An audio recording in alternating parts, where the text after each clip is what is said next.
అయ్యా రెవెన్యూ మంత్రి కమ్ ఇండ్ల మంత్రి పొంగులేటి శ్రీనివాసరెడ్డి సారు మరి మంత్రివర్గ సమావేశంలో ఏం మాట్లాడుకుర్రు ఏం కథ ఇక వరుస పెట్టి చెప్పుర్రి. మద్దతు ధరతో పాటే బోనస్ 500 రూపాయలను కూడా ఇవ్వాలి అని కేబినెట్ లో తీర్మానించడం జరిగిందని.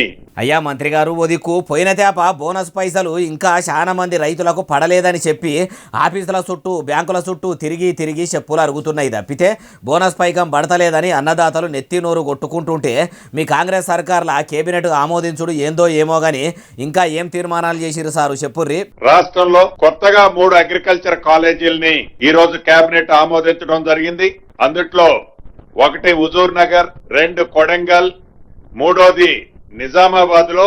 ఉదికు ఈ సర్కారు వెలువడిలకు వచ్చినాక సర్కారు బడులు మొత్తం సత్యనాశ అవుతున్నాయి. ప్రభుత్వ కాలేజీల్లో మొత్తం పరిశాన్ ఉన్నది. ప్రభుత్వ బడులలో సవలతులు లేక బడి పిల్లలు అవస్థలు పడుతుర్రు. బడి పిల్లలకు పెట్టే బువ్వల పురుగులు వచ్చి ఫుడ్ పాయిజన్లు అవుతున్నాయని ఏడాది కోలే మొత్తుకుంటుంటే ఇప్పుడు మీరు సకల సవలతులతోని అగ్రికల్చర్ యూనివర్సిటీలు గట్టి అలా చదువులు చెప్పేసరికి ముసల్ది ప్రసిద్ధ అయ్యేటట్టే ఉన్నది. పాడిందే పాట పాసువాన్ల పాట ఏమో పాట అన్నట్టు ఇట్లా కేబినెట్ మీటింగులు పెట్టి పబ్లిక్ కు ఇది చేస్తాము అది చేస్తామని బాతాల పోషెట్టికి మించి బాత్కాలు కొట్టుకుంటా ఏతులకు చెప్పుడున్నది గాని చేసింది మాత్రమే ఏం లేదు. మీ ముచ్చటెట్లున్నదంటే మాటలు కోటలు దాటుతాయి గాని కాళ్ళు తంగేలు దాటాయి అన్నట్టే ఉన్నది. మీరు చెప్పిన ఈ పనులన్నీ బిరాన చేయింది సార్ అంటుర్రు ఈ ముచ్చటిన్నోళ్ళు.